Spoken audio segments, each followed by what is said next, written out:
Good morning, everyone, and welcome to Saturday Morning Comic Review. I'm your host, Dylan Wallace. Today, we have an Omega run issue for you guys. So this is where I try to catch up on the books that I had from the previous week and then any of the backlog items. So let's go ahead and get right into it, shall we?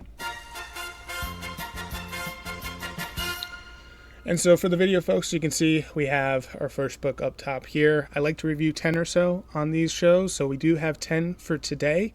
So I'll just be reviewing them in this order. I'll just call them out for the audio folks. But we have the Power Fantasy, issue number 11.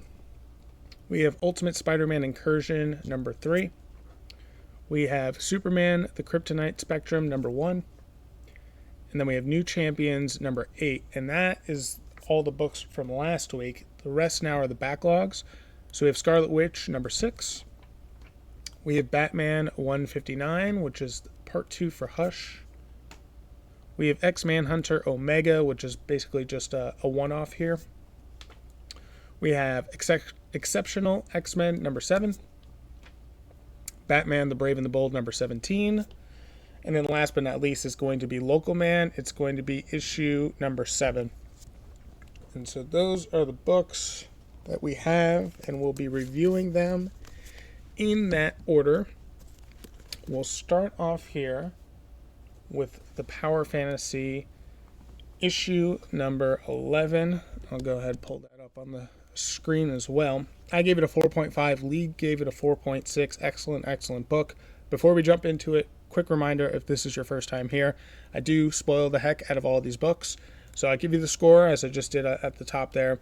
We'll give you a little recap as to where things are at thus far. We'll talk about the book itself and review it. Then I'll show off some of the artwork and I'll let you know whether or not this is a good time to jump into this particular book. So that is the format, and we'll do that for all 10 and then just kind of recap it all at the end here. So with the Power Fantasy issue number 11, I'll just go ahead and get in front of it. This is definitely my comic of the show, and then also potentially comic of the week as well. So I try to get the glare off of this particular book. But this was incredible. It feels like things are finally paying off in this book for everything that's been leading up to. And major spoilers on this one. So I'm letting you know up front here, this is not the one that you want to just be casually listening in on if you have any interest at all in the Power Fantasy. So to catch you up on the story thus far, this book is basically X-Men, but in a different universe. Obviously, it's an Image book. It's not a Marvel book, but that is kind of the superpowers that we have going on. We have a whole host of characters that all have different superpowers, and there's very few of these supers that exist in this world. So our main two are Etienne and Valentina. They are on one side of the spectrum and like the good folks, if you will. Then we have Magnus and Eliza on the other side. We just recently found out a couple issues ago, Magnus is actually dead. This is Dev, who's taken the place of Magnus, but Magnus and Dev actually used to be married. So they're now colluding and they're on their side. Then we have this guy, Heavy, who's like kind of in between the middle, and Heavy is has a son, and his son is like of age now, I think 18 or 16 or whatever it is, and now he's trying to reveal him to the world. But they're like, okay, if you're inserting a new kind of super into this dynamic, like the balance is like extraordinarily like razor thin margins as to how things could be balanced, and it just takes a split second for suddenly like the world to go into chaos and thousands if not millions of people are to die. So like they're very cautious of like the impact that they can have, the butterfly effect on keeping their emotions in check, and so on and so forth. So that is everything that's been happening. The start of this issue, we're trying to have that pact, that meeting of introducing the new super, but they want all the other supers to meet together, and this is like the first time this has happened in God knows how long, to now really decide, okay, what's the battle plan kind of moving forward? How do all of us interact with each other, and what's like the accord that we set up? And so they decide a neutral location somewhere out in Australia. It's going to be this big old stadium that they decide to go to. And while this is all being set and laid out, Magnus, who's actually Dev, and Eliza are scheming together, and they're trying to figure out, how can we take out Etienne? And he's kind of like, in a way, the big bad, but like not really. He's basically Charles Xavier of this universe, of this world, and he has psychic ability, telekinetic, and he can read people's minds, has the influence of Xavier, the same exact thing. I mean, he's Professor X is what he is. And he takes it to like the nth degree as far as like how effed up he goes with a lot of his deciding what's ethical or not. That's all he's about. Doesn't care what's morally right, just cares what's ethically right. That's it.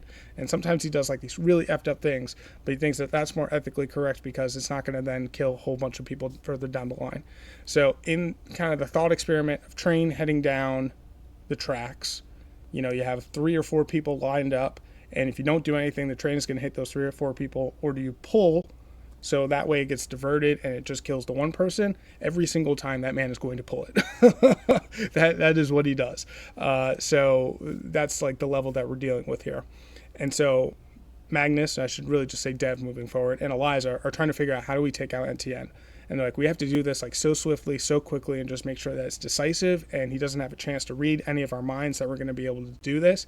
Eliza is like at a level where I don't know if Etienne can even read her mind, or if he's just like so high, she's so high up that he can only like perceive things, but like maybe not in the fullest extent. It has an explanation here, but I forget reading through it.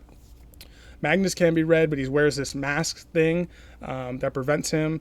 And then like Etienne can read other people to a certain extent and have certain influence. But like Valentina, like he has no influence on like whatsoever. She's like actually the head of the food chain, but she's kind of like docile on all this. It's pretty interesting. So they decide the place, they decide the venue, and the whole time that they're talking to, they're like, well, if we kill him, we got to work about his psychic leakage, because if like he dies, like his brain's going to explode, and then like all of this psychic energy is going to be released and create effectively like a radiation fallout and then like kill people in the blast radius. And they're like thinking in the scale like tens of thousands of people, hundreds of thousands of people are dying. So that's why they're like trying to like specifically pick a different area.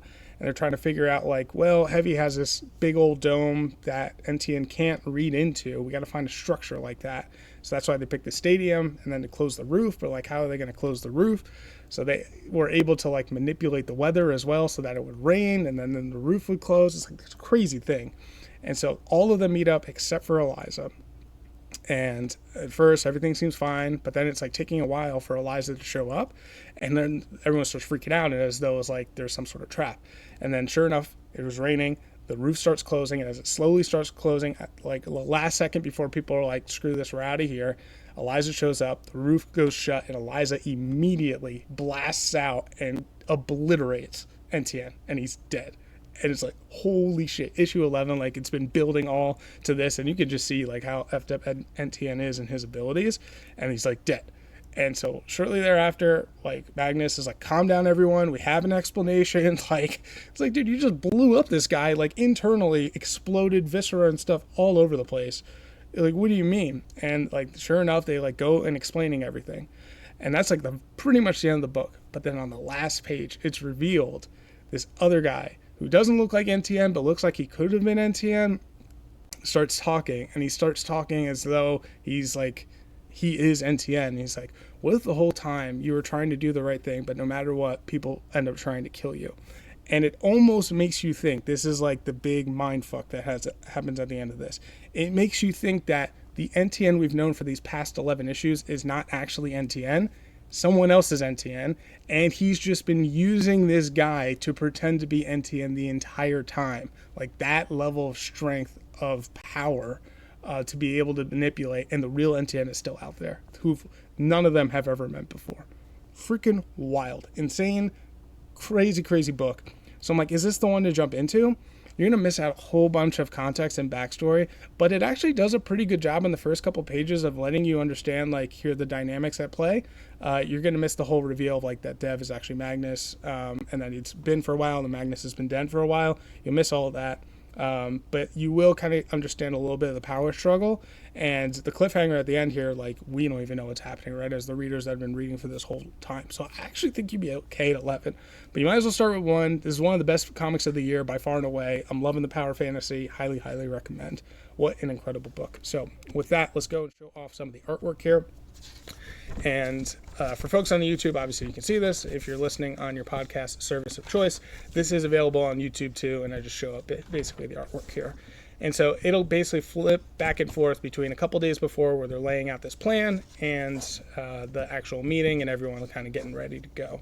So here's Heavy. Here's basically his son that he's going to reveal, who's like has some sort of pyro abilities. You have Etienne here. Valentina is here. And then Mansumi, who is also a super, her whole thing is like she'll summon a kaiju if she gets like really pissed off or really upset. So they like, Etienne in particular tries to do everything in his will to like keep her happy and forces her to, forces her girlfriend to date her and like constantly keeps sending these reminders and like and forgetting things and things like that. So that way that Mansumi is like constantly docile. But here is where Eliza shows up and then it immediately just blasts Etienne and everyone's like, oh my God, what the actual fuck just happened? And they're like, calm down, we can explain the whole thing, we can explain.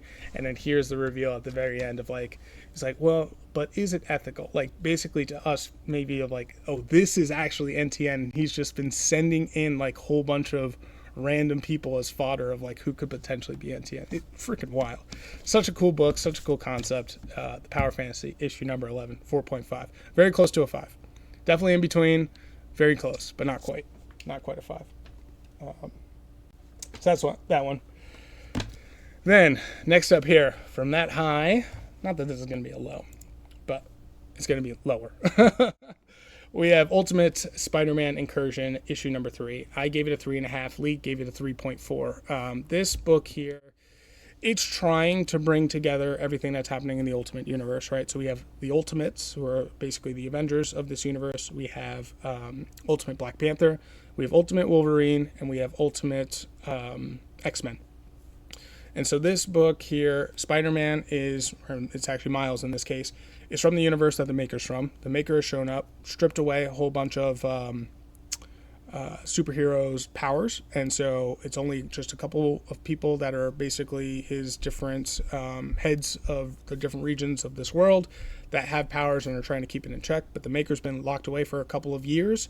I think it's 24 months in total by Reed and by Iron Lad, and so Miles finds himself falling through this portal, and his sister, baby sister, does as well, and he's just trying to find where she is, and they've been bouncing around basically to the different books, and it's been a crossover.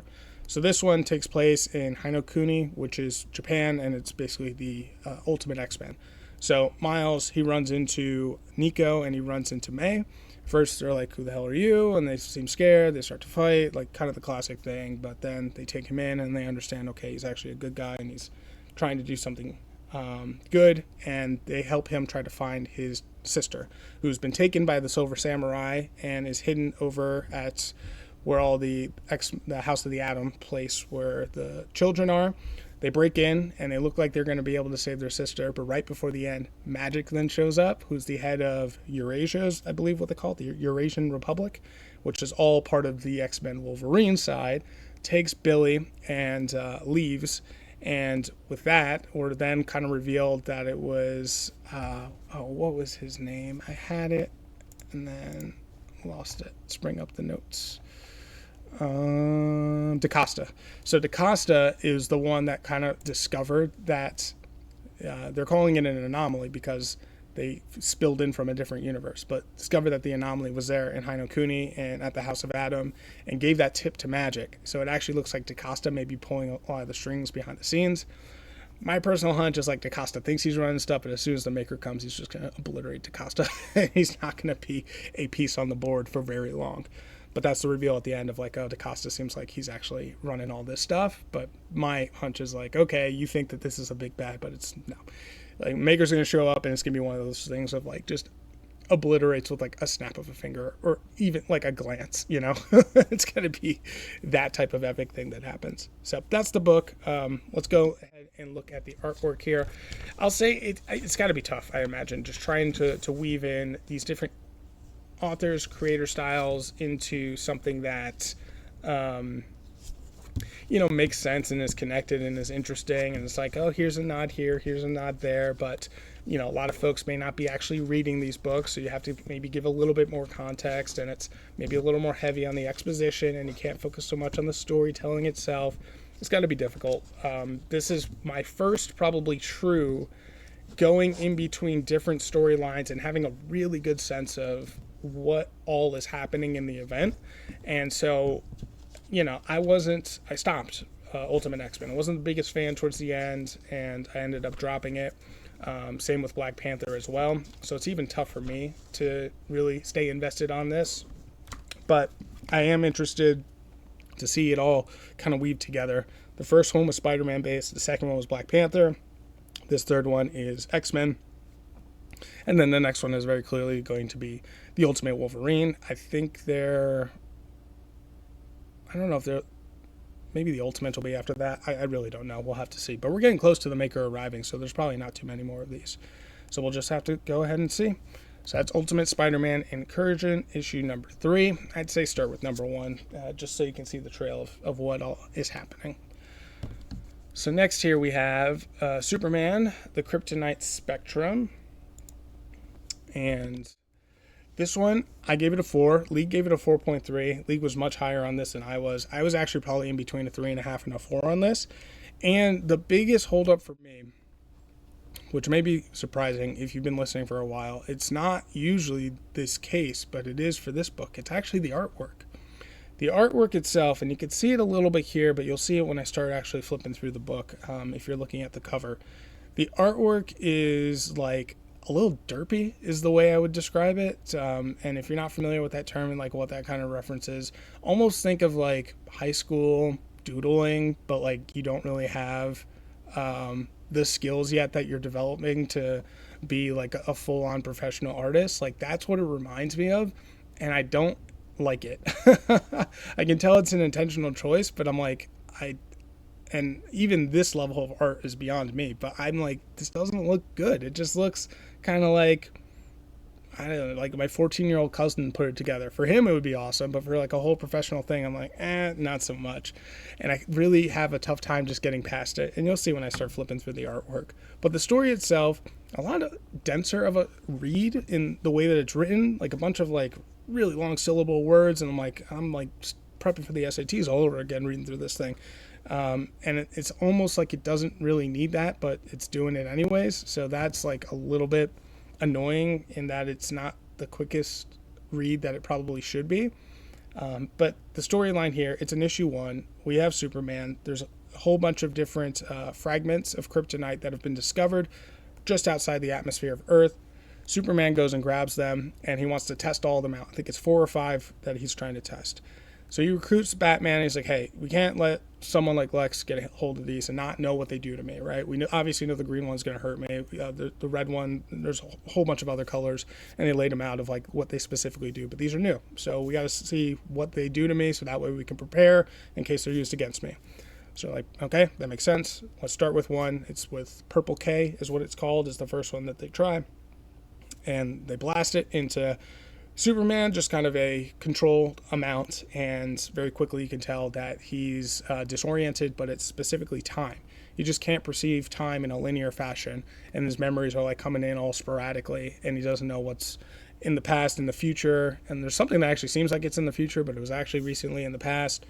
And so then they're called into action. Solomon Grundy was, I guess, summoned, or at least under Lex Luthor's care, if you will, and Lex is like, let's send him out, and he's all pissed off, of course, that he realizes Superman got his hands on these. He's like, why the hell would he have it before me? Like, this is our chance to use these, and now they're already going to be, steps ahead of us. And so he sends him out, and the coolest part of this book, and probably the reason that you would give it more points than less, is they set up this whole fight scene, but it's 100% out of order. And so it's all out of order. And then the next page, it shows you what the order that it actually should have been. And I was like, I feel like they just intentionally made this book just to create that whole sequence, which was pretty cool. Yeah, I like that a lot. And so at the end of it, his powers then start wearing off a little bit, and it's just setting up. The next issue is like, okay, we're going to try out the next kryptonite fragment and see what exactly it does to Superman. So that's it. That's the story. Let me show you what I'm talking about on some of that artwork. So here is what I mean. It's just like, look at Superman here. Like, it just looks a little derpy, It's like, I don't know. There's something off on it that I'm not liking. Now, look at that. That looks pretty cool, of like all these different fragments and dimensions and everything that you have going on there. But like the design of like Lex, I'm just not digging it. The design of like Batman kicking like this, there's something off on it that's bothering me.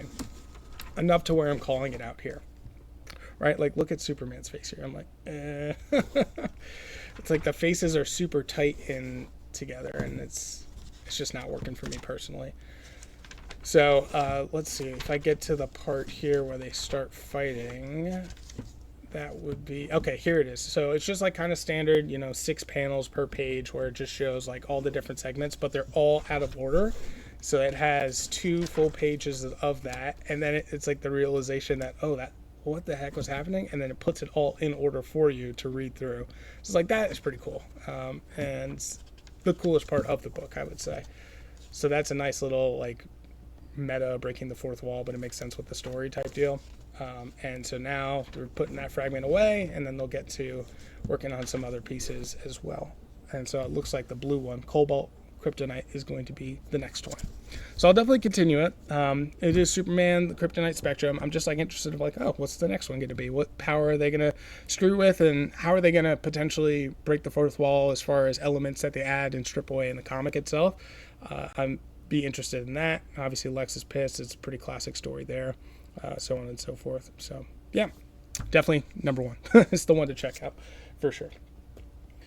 All right, and then last from the previous week's polls is going to be New Champions number 8. This is the conclusion to this series here. I gave it a 4. Lee gave it a 3.9, so pretty much right there with it. I'd say for this book overall, it's not going to be the one to jump in. Obviously, you want to start from the beginning. I enjoyed New Champions. Overall, League was way lower on that. So as far as a recommendation on the book, it's really going to be up to you.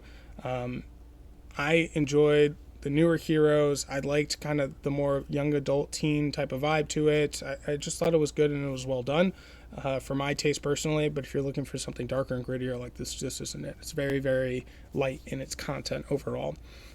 This is a saves the day type story here. So we have Helrune, who is like a Norse witch, and she had a long lost aunt who was trying to teach her her powers, find out she's actually evil, and she's trying to summon Hela. And she has all these friends that are realizing she's in big trouble, and we got to go out and try to save her.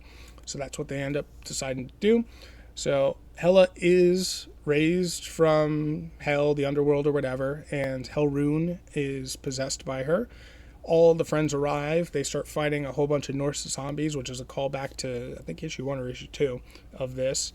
And they finally break free, and they get to where Helrune is with Hela. They find the staff that the aunt has, and they were able to then take Hela out of Helrune, give the staff to Helrune. Helrune is then like, okay, I'm going to free you, but you have to then go possess those zombies over there and leave us alone. It's just like, I guess she has souls to feed on. That was good for her. And so everyone leaves happily ever after. The aunt is, I don't know, banished or gone. It didn't really make it clear.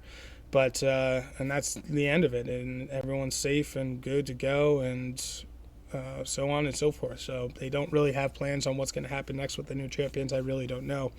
So we'll just have to see. But it is like literally, and we saved the day. It's all good to go here. So I'd say the artwork on this one is maybe a little step higher than some of the previous artwork. But overall, I thought the artwork has been pretty good in this series.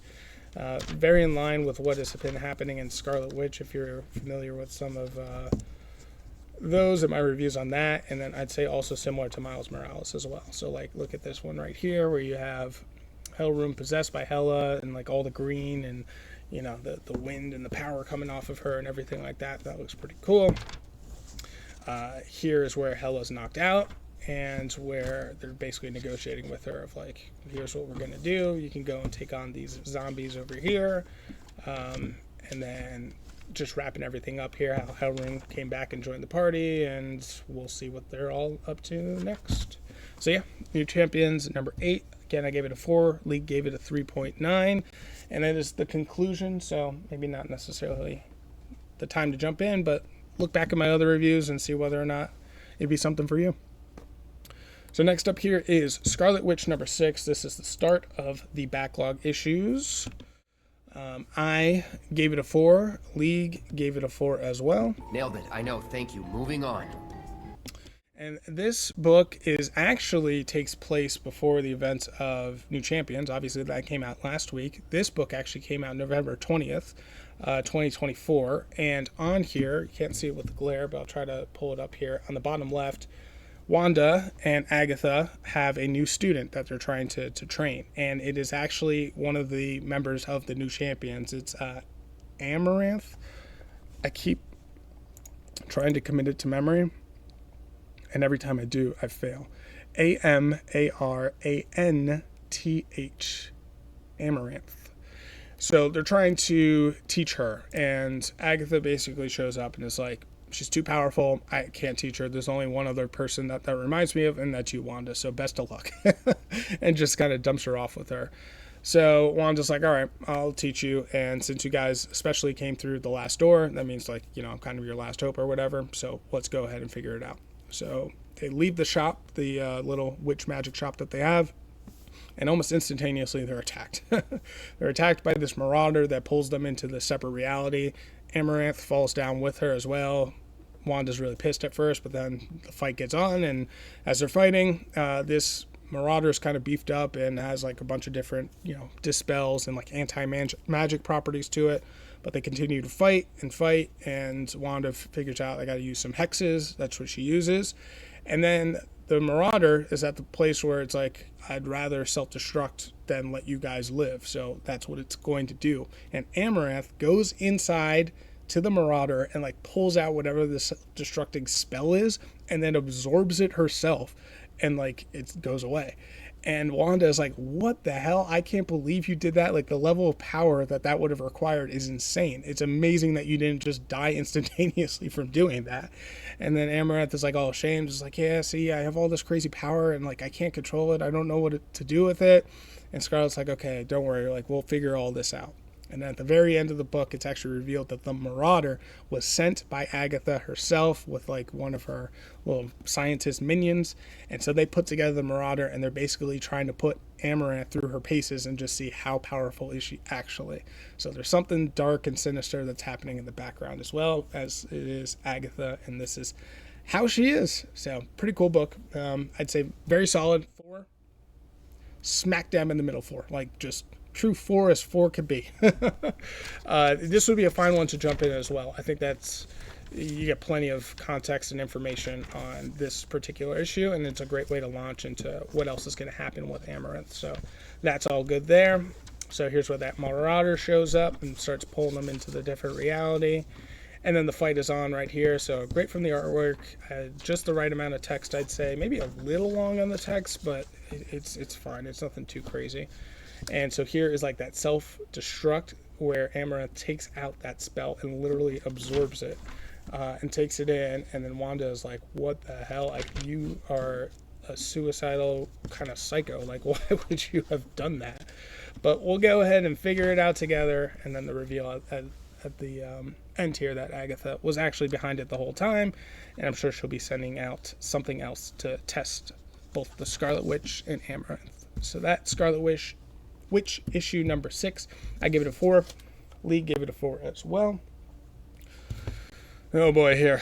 Now we have Batman 159. Man, this one is just getting absolutely obliterated. This came out back in April, so almost caught up on Batman, which is insane for me. I never really thought I'd see the day because it's just been stacking up and up since I started to accumulate the backlog and started to pull it.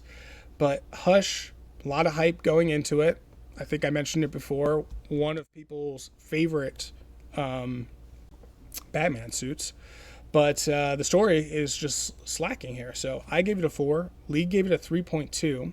The previous issue, I know, did really poorly as well. Previous issue, 3.7. I mean, for Batman, that's pretty poor. I gave that one a 4. And then I started looking ahead, which I shouldn't have done, but now it's kind of painted my perception of what it's going to be. And so I'll just say it. No need to gatekeep. 160 got a 3.1. Abysmal, man. And then 161, even worse, got a 2.8. Oh, I was like, jeez, that is not good at all. So they might have 162 out. No, 162 is not out yet. That'll come out. Oh, geez, it's not going to come out till October. So they're taking a big old break because they're probably like, man, we got to retool this some way, somehow, or something. I don't really know. Actually might be a good place for me to stop. Now that I think about it, we'll just have to go and see. But yeah, flipping back to, at least on the screen anywhere that I can see. I gave this one a 4. I don't think it's all that bad and terrible. There is a section that I know where it lost points, and that's why people are not feeling it. But at this point, Hush has returned, was the cliffhanger of 158.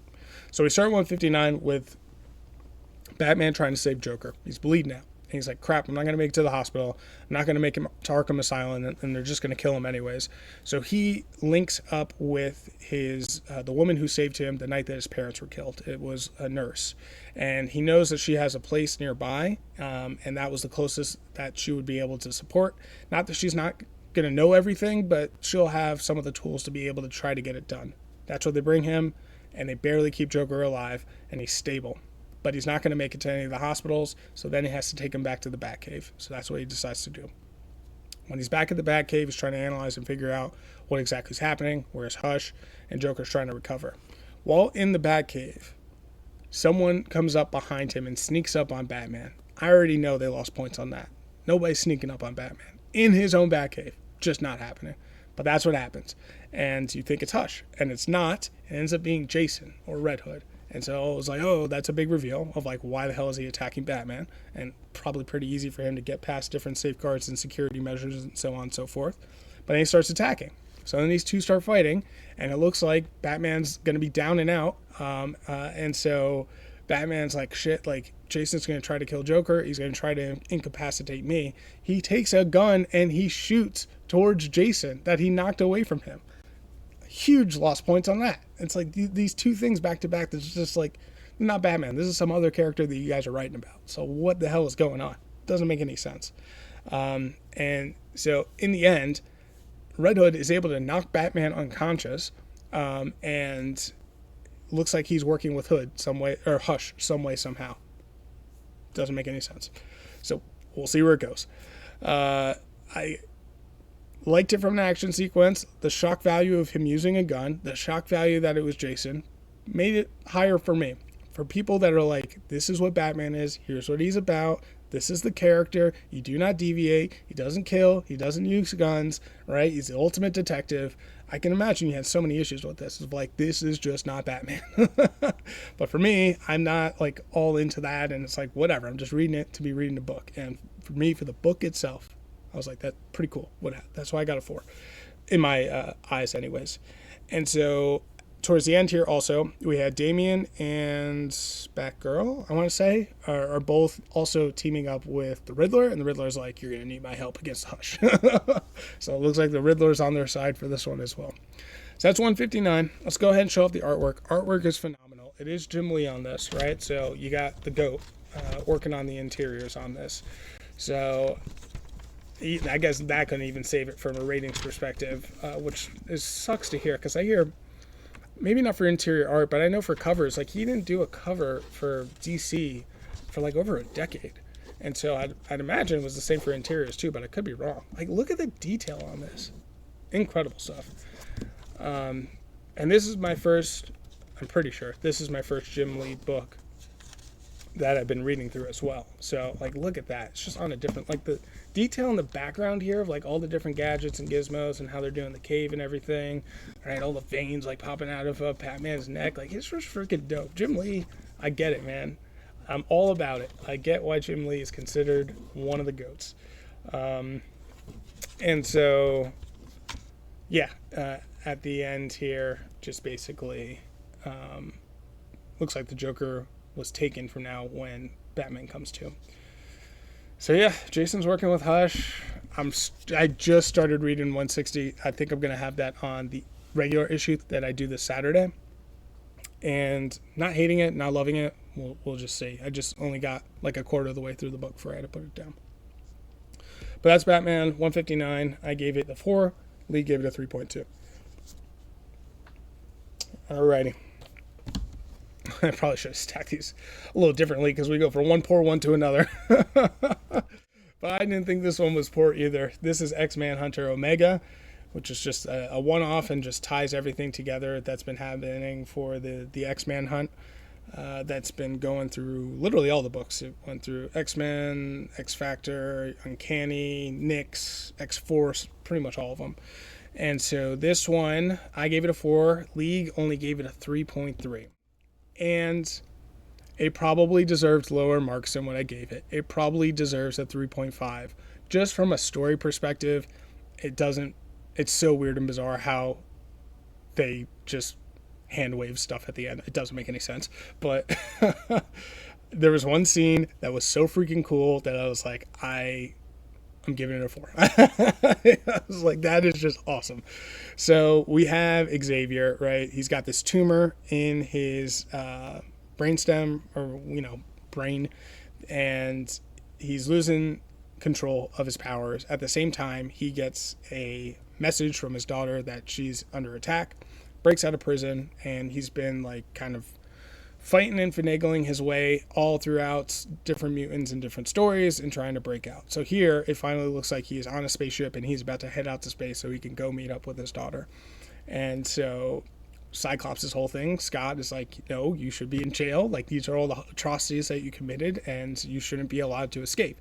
But some of the other people bring up a really good point, and I'm glad they at least wrote about it in the story, but it did make me think, like, yeah, he's leaving the planet anyways and not going to be a threat to anyone. It's probably even less of a threat if he's not here than if he's here. Let him go. So I was like, yeah, that kind of makes sense. But if he's out there, you just don't really know. And of course, Scott's like the principal of the matter, right? So he's about to take off on the ship. They try to time it perfectly to where Scott lands onto the ship, and it looks like he's going to be able to stop him. But right before he does, Storm, remember, is on his side. Storm, all the way from Atlanta, shoots down a lightning bolt as though she's freaking Zeus, takes the lightning and shoots it like a bow and arrow, cascades all the way through the sky where the ship is right now, and where Professor X is trying to leave is up in Iceland. So she shoots a lightning bolt from Atlanta to Iceland, knocks Scott off the ship, which then allows Professor Xavier to leave. Like, what the hell? It was so epic and so cool. I was like, that is like one of the most awesome things I've read in comics. And so sure enough, Scott gets knocked off, and Charles just heads out into space. When he's up in space on the ship, it's super fancy and like alien tech. They're able to remove the tumor. So here's where things get like, what the F. Removes the tumor, and Xavier's like, oh, thank God, I feel so much better. And I'm thinking clearly for the first time, we need to go back. We need to go back? You just fought to get off for like 8 issues. And now you want to just immediately turn around and go back? I can't leave things the way that they were. So dumb. Doesn't make any sense. But sure enough, he turns around, he goes back, and no one's fighting. They're all just like, oh, he's back. Let's just talk out about our feelings. And they do. Scott's all pissy. Yeah, I still don't want you to go, and like, you should be in prison. He's like, well, I'm sorry. I had this tumor. It's gone. I'm going to go anyways. And then they just let him go. And then they just let him go. That's it. Oh my gosh. Ridiculous. It was honestly just the scene with Storm shooting the arrow across the sky. That's it. But this truly does deserve much lower than a 4. So let's go and show off the artwork here. This is just a one-off, so you just be reading the story, and it's not worth it for the story. It is a longer issue, too. This is 48 pages. Typical comic is 32. So, and you pay more for this, too. This is a $7 book, so also keep that in mind, too. I mean, is that one scene worth $7? Like, maybe. I don't know. But here's where they're trying to attack that spaceship the whole time and trying to stop it as best as they can. Everyone keeps getting knocked over left, right, and center. And then we do... Oh, here it comes. So Storm literally grabs a bolt of lightning, sets it up. Look at that. Rips it in half. Gets it as a bow and arrow, sets one piece of lightning as the bow, the other as the arrow, shoots it all the way across, up to Iceland, boom, and it strikes Scott. And I was like, damn, Storm is such a freaking badass. Knocks him off, and then, you know, the spaceship's able to go free. Scott's all pissed off, of course, does one of his Cyclops screams as only he knows how. And, oh, that's right, Wolverine has to stab him to calm him down. And look how effed up Wolverine is here, right? All the way down to, like, parts of his bone are like, completely missing. Like, insane. Wolverine basically sacrificing himself and forcing himself to go through all that pain. But, yep, sure enough, Xavier goes back and he's like, yeah, sorry about that, guys. And, by the way, I'm still going to leave. So everyone goes and says their goodbyes. It's actually Emma Frost, of all people, that like says the really nice words at the end. And then he's gone. That's it. That's the end. X-Manhunt Omega. It's a weird one. It's a weird one. Maybe I also gave it a 4 because this is an Omega run and this is an Omega book. I don't know. But it's tough to recommend this, to be perfectly honest. Just because I know I'm just partial to that one scene. So keep that in mind if you're looking to pick this up. And you really should be reading some of the other X-Men books to get the full effect.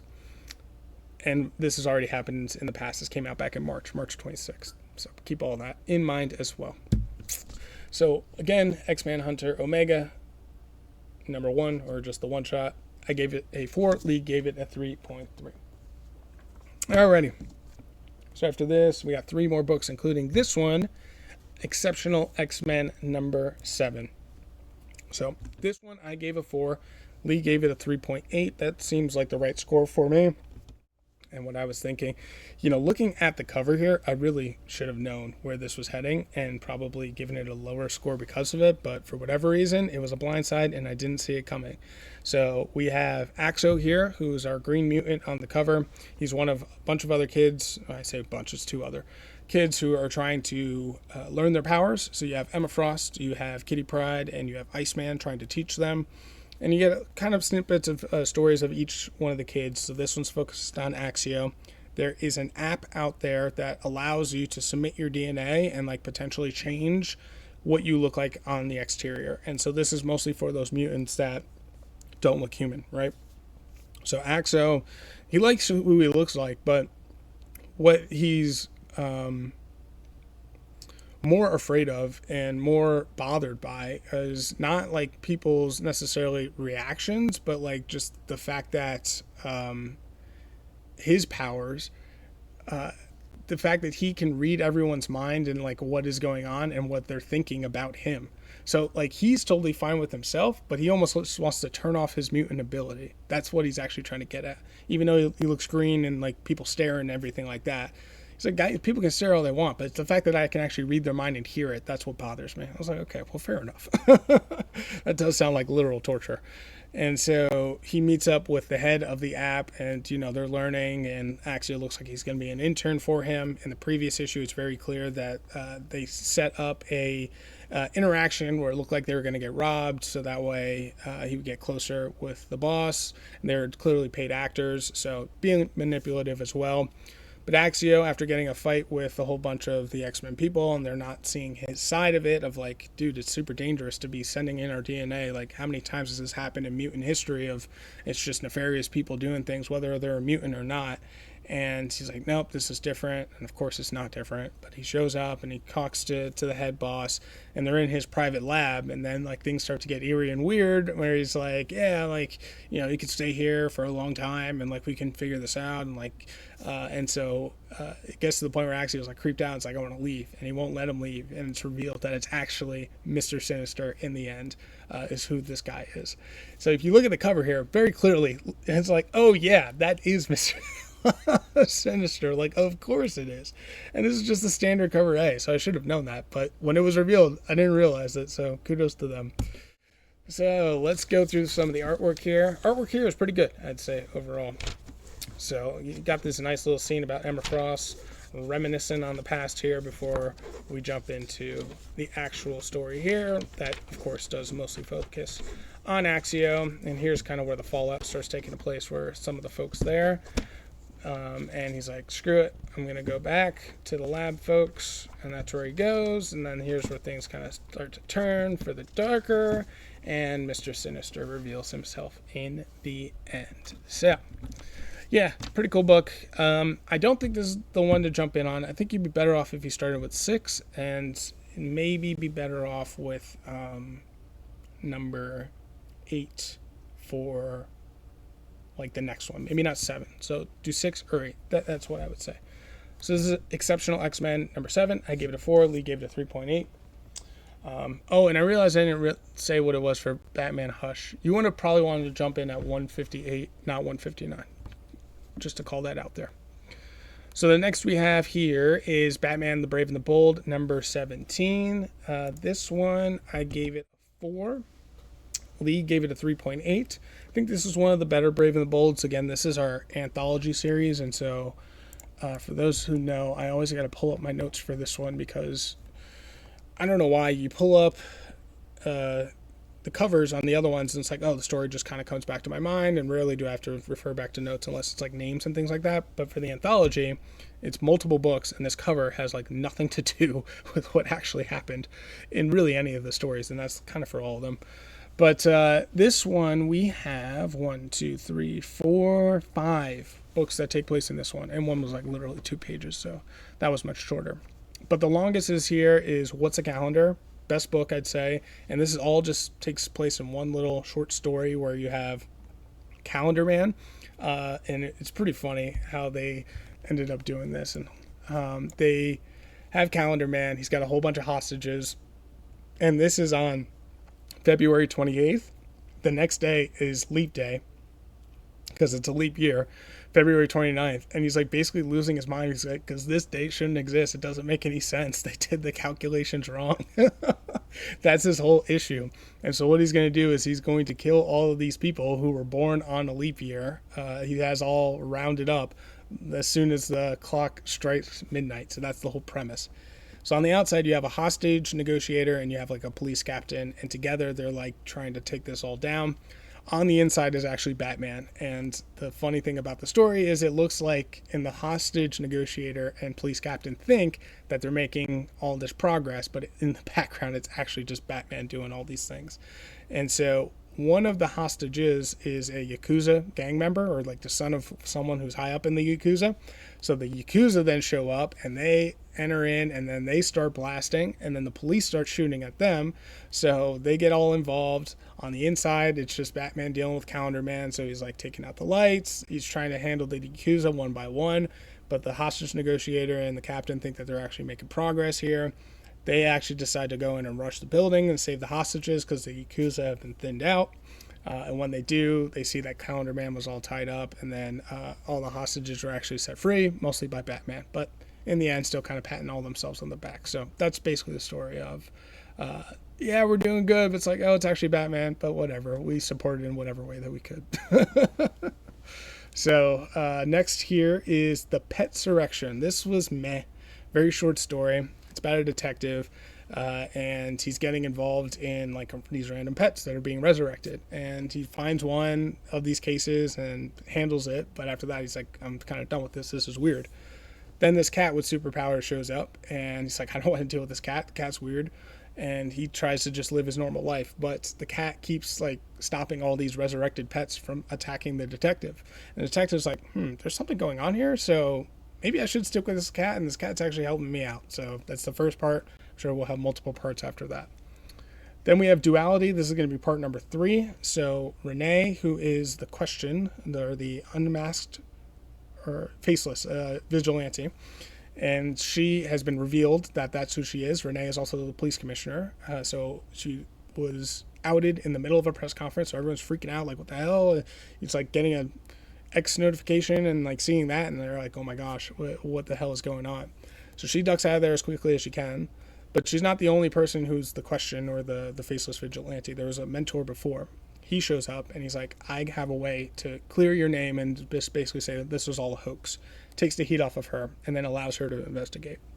So Zero is who she's going after, and who's going after her has been going after folks that are related to her or has some sort of meaning to her. And she's trying to do the math of like who could possibly be the next target. And who it is her ex-girlfriend, Batwoman. She's like, oh crap. Heads to her apartment, sees her there, and is like, like get down basically, or like something's gonna happen. And she's like, what the hell is going on? And then sure enough, Zero does show up, and then they start fighting. But it's like Catwoman and the Faceless Vigilante, like they clearly have the upper hand. They reveal that Zero is actually Jordan Rich. I don't really know who Jordan Rich is, so forgive my ignorance on that. So that big reveal is like, I don't know what any of that means. And it's like a to be continued from there. So weird cliffhanger, and the reveal wasn't that meaningful for me. So kind of a meh overall. Then we have Downtown at a Diner. It's Shazam, and it's like a teenage version of Shazam and Green Arrow, but old version of Green Arrow. So Shazam sells up. He's just trying to basically get some wisdom and advice on how to handle being a superhero, so on and so forth. At that diner, Clayface has a bunch of goons that he's recruited, and he wants them to just do evil things. They're kind of lazy, and they're like, I don't know if we want to do all this stuff. They get into a big fight. Shazam and Green Arrow stop them, and it's like kind of a coming-of-age little tale thing of like, just do your best, try your best. Kind of so-so. And then the last bit right here is Bats Again, and it is just literally a 2-page thing of a scientist who like accidentally drank the wrong thing rather than coffee, drank some medication, turned into this bat, and now he's just got to live life as a bat. And that's it. So it was funny. So yeah, that's it. That's the story. Or those are the short stories. Let's flip into some of the artwork here. What we got going on? We got this first one here. Artwork on the first one is really, really good as well, I'd say. High quality DC book. But yeah, the whole calendar thing of him going crazy because it's going to be Leap Day, and like I can't handle that. Like there should be no February 29th. I'm going to kill all these people. It's like, geez, that's kind of insane, but okay. Then the next one here is just that petsurrection with all these pets that are being resurrected, and the detective's like, I don't want to deal with any of this stuff. But then he's like, well, maybe there's something to this, so I'll go ahead and we'll figure out this investigation. Then the duality, where we have the Question and her running into her old mentor, figuring out that it is indeed Batwoman that is going to be the next target. Then they take him out, with the reveal being that it is Jordan Rich and what they're going to do now. Then the diner, where we have Shazam, Green Arrow, Clayface shows up. They get to fighting, and of course the heroes win, save the day. And then the very last one, which is just those 2 pages. So boom, he's there, reaches for the coffee, takes the wrong vial of thing, and now he's just this bat. So yeah, that is Batman the Brave and the Bold, issue number 17. I gave it a 4, Lee gave it a 3.8. And then last but not least is Local Man. This is going to be Local Man issue number 7. I have the trades of this. So we finished volume 1. We're on to volume 2.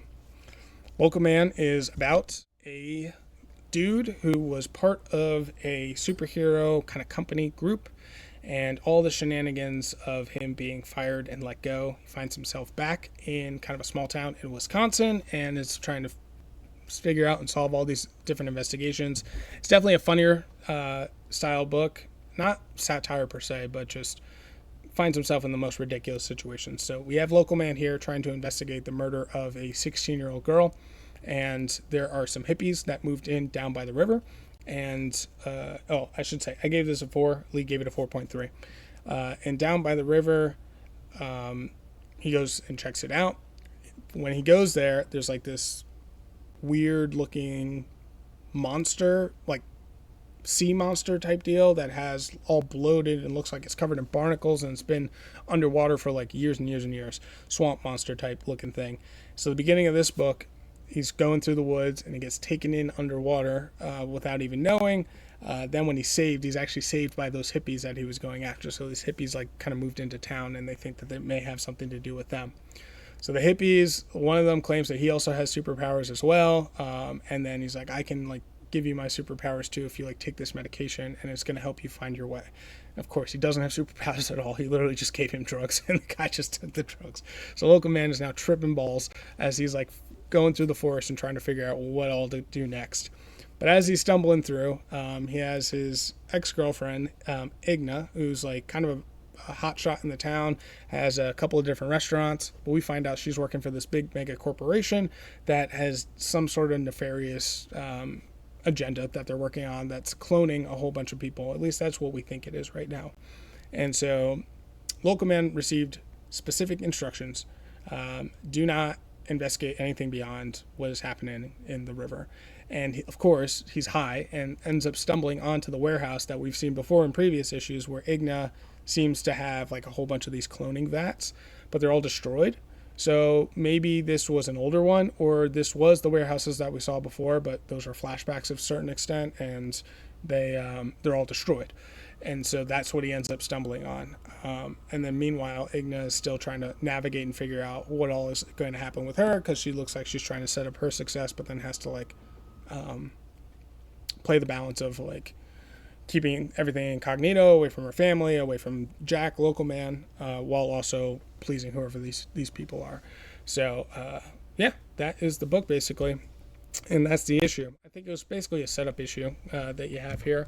If I flip through here, we get to the book itself. I should start a little further in at the beginning. Boom. Hard to find it when you're going through the trades here. But yeah, here's where he's pulled into the swamp. The artwork here is decent. I don't think Local Man is really all about the artwork. It's more about the storytelling itself. And the hippie who claims to have powers, and he's like, hey, come on, smoke this thing. You'll be able to see what you're looking for, man. And now he's like tripping balls and like grabbing onto the words from the text, like breaking the fourth wall type stuff. You have this whole part too where he thinks he's sexting his ex-girlfriend, and she's saying to come over for pastries, and like ends up sexting back. It's like just ridiculous. Here's where he shows up into a kid who then says that he knew that girl and would be able to show him where he last found her or last saw her. He throws this like little ball, magic 8-ball, to try to find out where she is, and that's where he ends up finding the warehouse and the vat and everything.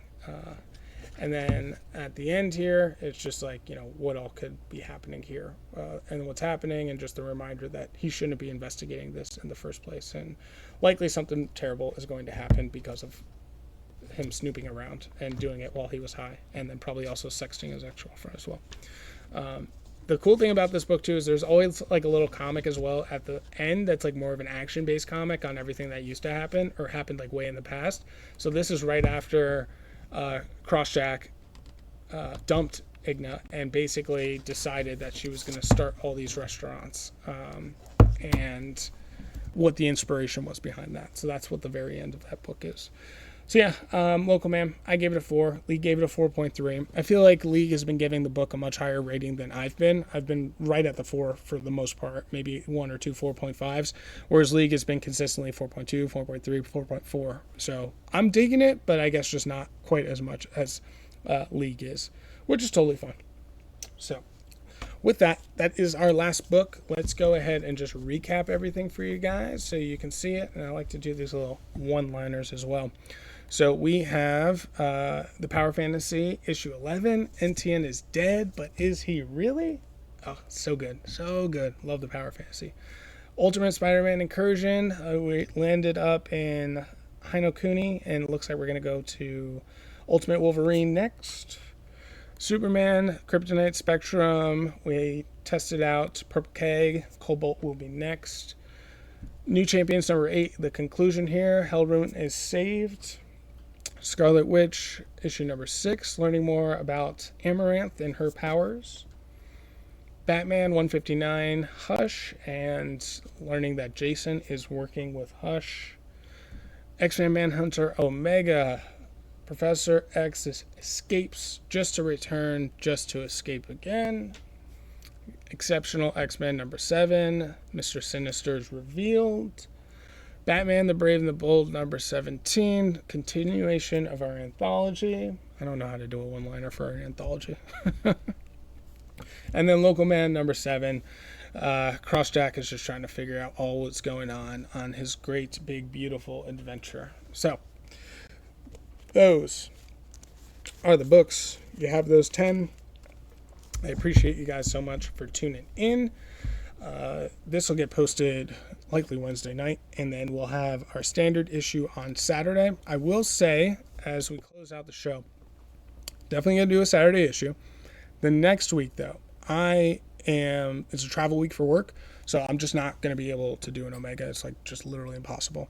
So no Omega for next week. We'll just do a Saturday, then another Saturday issue, and that'll be fine. And then we'll probably return to the Omegas after that. I feel like I have to put a reminder out there for folks, like if you're new and like been listening and it's like, oh yeah, we got a regular, then an Omega, a regular, then an Omega. The Omega was always designed to be an extra show. It's just that I've fortunately had a lot of time to be able to just get a lot of them done. I've been powering through them and had the motivation and the momentum to do so. So that's been good, but just reminder that that's not necessarily the norm. It just looks like it's been the norm for quite a while. So we'll get those back going when we can, but just expect Saturday's issue after this, and then the following Saturday after that. And of course, there'll be a reminder on that show as well. So with that, I think we will go ahead and close it out. Thank you so very much for tuning in. It is greatly appreciated. You can find Saturday Morning Comic Review, obviously on YouTube for the video, Spotify, Apple Podcasts, or wherever you get your podcasts, any podcatcher of choice. Feel free to send me an email. Any place that you want to reach out is all in the description below. I think we'll close it out, and I will see you guys in the next one.